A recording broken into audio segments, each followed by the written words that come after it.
I've literally spent like a week trying to find something wrong with my Xbox.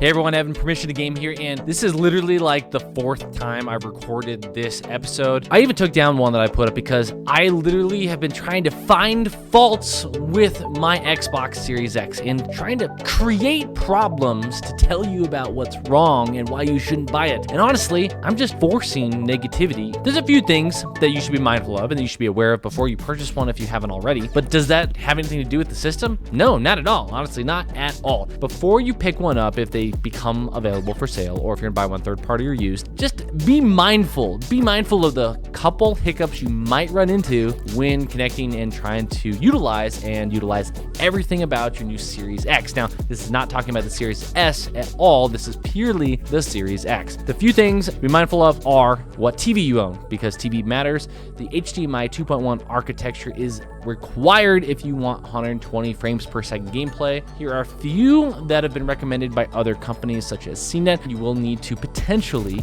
upgrade your television to maximize your gaming experience, but overall, I am thoroughly impressed with Ultra 4K graphics and the dedicated 4K 60 frames per second that I'm already getting with the Series X. You're also gonna be mindful of the UI experience. The menu structure has changed. Now, they did update it on this One S and X, but those changes also now apply to the Series X and Series S as well. So things are gonna be slightly different. You're gonna have to take a little bit of getting used to, and honestly though, there's some cool new features and some new potential capabilities that the UI system and the menu structure has. The other thing you want to be mindful of is its size. Now, this may not affect everyone, but if you're like me, it did affect where I'm going to put it. So large is probably the wrong word. It's not really tall, as you can see here, but it is a awkward shape compared to most other systems because it is a gigantic cube obelisk thing.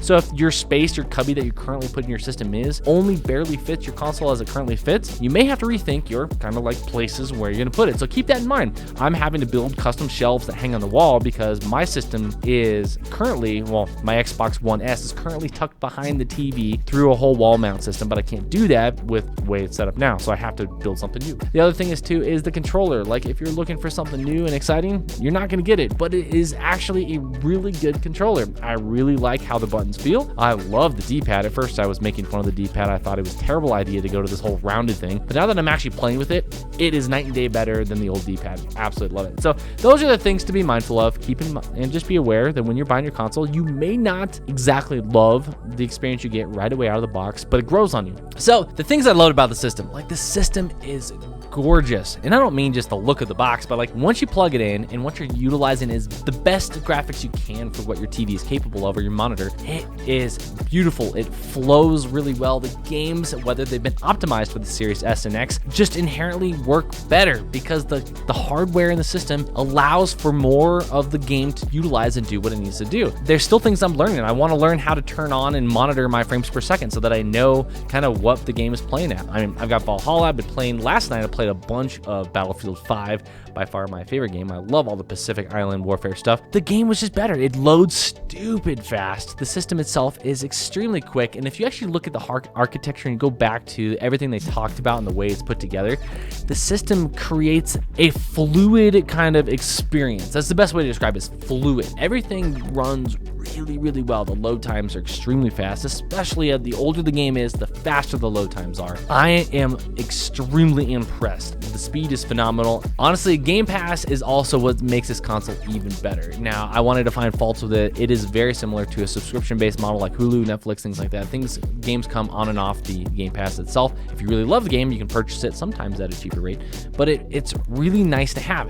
On top of that, they've added features like before you buy a game, you can download it now to your console. Like, that is sweet. So that way when the game comes out and you then purchase it, it's ready to go. You don't have to wait for hours, depending on how your internet connection is, to start getting into that first day of gameplay. So make sure you got your app installed on your phone. That'll allow you to take advantage of downloading the system game earlier than later. Also with that as well, you are going to thoroughly love what the next gen gaming experience brings to optimized games. Now, some of the games are being made specifically for the Series S and X. Obviously, they're going to have different variations that work on lower models. I love that Microsoft and teams are taking the effort to not launch games that are not ready yet. I love that Cyberpunk 2077 was pushed back just because they had to work on a few other things to make sure it was right and ready for the consoles. Halo, they listened to their fans. Halo Infinite wasn't ready. As much as we wanted to have it day one, it wasn't ready, and I'm glad that they're taking the time to make it the best thing, because it really is the quintessential kind of like face of Xbox and face of Microsoft is Halo,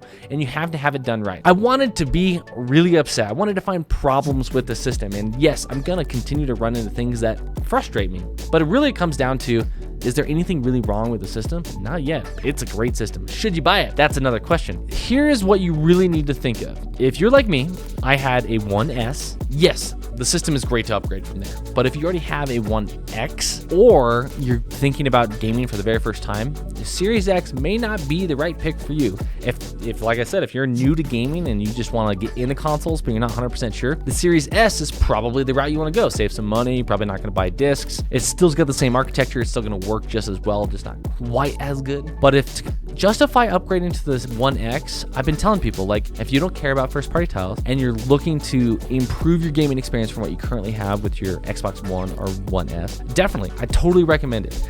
Now, if you love first party titles, PlayStation might be the bet for you, the best option, who knows? And if you have a 1X, maybe not spending this kind of money right now is the best thing. I don't know. It really comes down to what you like. I think it has been well worth it. I love the system already. I'm buying new things for my house. I'm buying more controllers. I'm buying more parts. I'm spending too much money. That's basically the answer here, because I like it that much. Thanks, guys. This is Evan. It's been Permission to Game. If you're watching on YouTube, make sure you like below for more cool content like this, and you can continue to help me grow. If you're on Facebook, definitely like, comment, share. I'll see you guys on another episode of Permission to Game, and remember, as always, keep moving forward.